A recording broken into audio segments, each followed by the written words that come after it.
ఏం పేరమ్మా మీ పేరు? మౌనిక. మీ పాపే కదా? మా పాప. డిఎస్పి మాట్లాడిండు, విన్నరా మీరు ప్రెస్ మీట్ పెట్టి? అంటే పాప మీద ఎట్లాంటి ఘాటు లేదు, స్క్రాచ్ పడలేదు, గాయాలు లేవని మాట్లాడిండు. నేనైతే చూడలేదు, వీడియో అయితే చూడలేదు. పాపకి ఆ రోజు ఏ గాయం లేదు, గాయాలు అయితే లేవు, కనిపిస్తలేవు వాళ్ళు చెప్పిన విధంగానే. కానీ లోపల తగిలిందేమో, లోపల తగిలొచ్చి పాప గాయాలు లేకుంటే పాప పాలు తాగడం ఎట్లా మానేస్తుంది?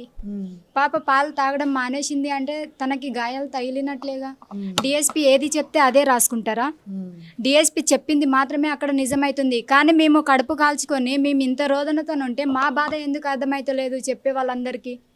ఆయన ఎట్లా చెప్తే అట్లనే రాసుకుంటున్నారు, కానీ మేము చెప్పేది ఎందుకు పక్కన పెడుతున్నారు? అసలు నాకు తెలియక ఒక విషయం అడుగుతా నేను. మా పాప చనిపోయింది అన్న బాధలో మేముంటే ఈ కులము క్యాస్ట్ కావాలని డిఎస్పికి అంత అవసరం ఏముంది?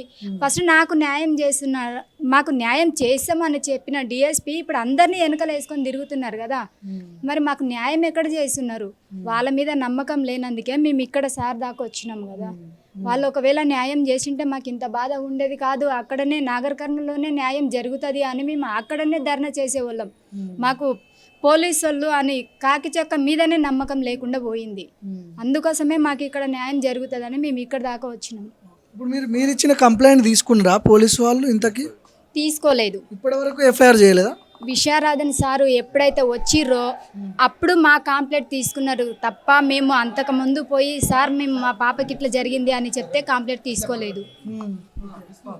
అంతవరకు మా కంప్లైంట్ తీసుకోలేదు. మేము ఎంత ఏడ్చినా కన్నా సిఐ ఉంటారు కదా, రిటర్న్ మా మీదనే కేసు పెట్టమని చెప్పిర్రు, తల్లిదండ్రి పైన కేసు పెట్టండి అని చెప్పిర్రు. కానీ మాకు గణేష్ మీద ఎఫ్ఐఆర్ అయిందా? మీరు రండి, గణేష్ మీద ఎఫ్ఐఆర్ అయిందా? అవును సార్, మా మీదనే రిటర్న్ అయింది సార్. ఇంకా మామూలు కొడతారు, నా బిడ్డని చంపారు, మళ్ళీ మా మీదనే జైలు చేసారు. ఏమైనా ఎఫ్ఐఆర్ చేశారు? నేనే వాళ్ళందరూ 45 మందిని కొట్టినానంట. 45 మందిని కొట్టినా? నేనే కొట్టినంట, నా బిడ్డ నేనే చంపినా. అట్లా రిటర్న్ చేశారు సార్. ఇంకా విశారదన్ మహారాజ్ ఏమంటున్నాడు? మీ తరపున ఎట్లాంటి ఫైట్ చేస్తున్నాడు? మాకు న్యాయం జరిగే వరకు సార్ అయితే మాకు సపోర్ట్గా ఉంటాడు, ఖచ్చితంగా ఉంటాడని నాకు నమ్మకం ఉంది. ఆ సారు ద్వారానే మాకు న్యాయం జరుగుతుంది.